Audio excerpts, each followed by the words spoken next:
I'm getting higher just to feel ya, cause I need to. No one knows it, heart is frozen from your poison. Taking the potion just to feel ya, cause I miss you. Oh my God, can't stop you like heroin. My love you got, there's no settlement. I can't pretend that we're nothing. All right, everybody, we are back. Now, we don't know how the quality is going to be exactly, but we're going to go ahead and try to go ahead with this match. Feel free to let us know a little bit, but we're going to try to get this match started and just go into it, see how it goes. Start there. Very excited. These matchups cannot wait any longer. Frankly, these guys are foaming at the mouth to go in at each other, and I can't wait anymore either. So let's see if we can get this first match in. Yeah, and 4-3 Nightshade, again, like I said earlier, formerly known as 4-3 Apocalypse from last season, and they've completely revamped with only 2 members returning from last season. So we're going to see how this new roster will perform this time around and against this new 4-3 team. Yeah, that's a very good point. Obviously, I will say Riot has been together for a while. They're certainly newer, but you could argue that the newer players on Nightshade maybe haven't quite been around with Nightshade as long as the Riot players have been around with each other. Now, that being said, Riot also has some newer players being added, probably just as recently as some of the Nightshade players. So this is a really exciting match. You sort of have, I would say Riot is sort of the newer team, but again, Nightshade's very recent revamping makes it so that it's almost equal, I would say. I will say the big difference between how these teams have sort of gone about things and whether this is intentional or just sort of based on availability and who's fit their team as they added, it is the support lineup and the DPS lineup that's really different where because that's where you're going to see the main differences as far as like what they actually have full. So Riot, for example, only has 2 DPS, but they have a full support lineup, and sort of the opposite is true for Nightshade, where they don't have as many supports, but they do have a lot of DPS. So I think that difference could come in big in the matchup, and we'll sort of see maybe, maybe not definitively, but between these two teams, sort of which of those they can value more. Yeah, that's a good point right there as well, and it will definitely help for the longevity of the players in those roles as well. And now we're going on to Ilios Lighthouse here, and judging by both of these comps, it looks like we're seeing brawl on both sides, which has definitely been what you could consider meta throughout the last few weeks or so. And I definitely expect to see a ton here.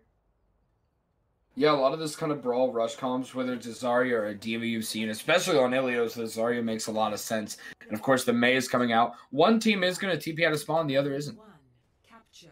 Yeah, and I think, that's definitely going to make a difference. And look, as you can see right there, Nightshade is already to the middle, and Riot trying to converge to the point over here.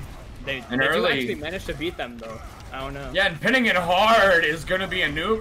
Red Barrel goes in hard, goes down to Raskigren, and Ven finds an early fire strike. A lot of aggression from Nightshade early. Going to get punished hard by Riot. And that's a surprising response. That is one of the newer players for Nightshade. Red Barrel really pinned in hard, but at the end of the day, Riot punished it really well. And that's something you really want to see out of a newer team that's been put together.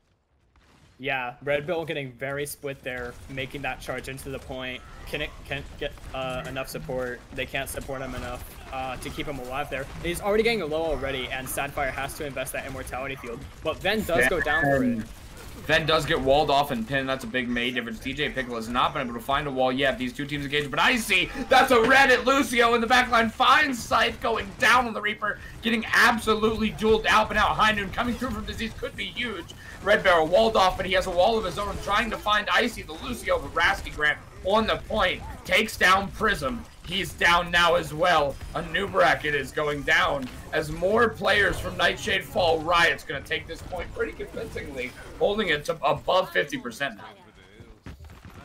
Yeah, and despite Red Barrel being closer to that shadow than Ven, he's just getting... Wait, no. I completely lost track there. My bad. Ven was the one who got picked early there, right? But right. Riot still managed to pull that back, which is very good for them.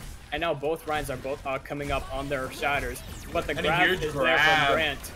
Early with the freeze, the mirror going to be able to break down the May wall, and that I don't know what that word was, but regardless, Riot is cleaning up this fight again. And I got to say, they were the underdogs going into this, but right now they are dominating Nightshade, going down 80% early. Very good for them. I want to point out, Red Barrel's shatter actually got canceled. He tried using it, but the grab is so low from Grant. Earlier with the freeze, the mirror going to be able to break down the May wall, and that transversion. I don't know what that word was, but regardless, Riot is cleaning up this fight again. And I gotta say, they were the underdogs going into this. And it's Prism with the freeze is going to be huge, but Veno's shatter is online, and it's going to get blocked pretty hard, though. Doesn't quite find anything, but he pins in and gets Scythe. Red Barrel down at the end of the day. High Noon is going to find 2. That's Disease with another huge High Noon, and he's cleaning up the point, and it looks like we're going to go into what might be a 100-0. Oh my gosh, Riot absolutely swept that first point. And now we're going to go on to the next one. What an amazing brawl performance there from 4-1-3 Riot, punishing Nightshade's mistakes so well, especially as we saw in that first fight with Red Barrel going in, split from his team. And now we're going to see even more brawl here, I would assume, since we're on Ilios Ruins. But we could see a bit of that Widow. Disease is teasing us with that a little bit. I wouldn't be surprised to see it, considering this is also a very good sniper map. That's true. The snipers coming out on both sides. Scythe is maybe more of a veteran sniper.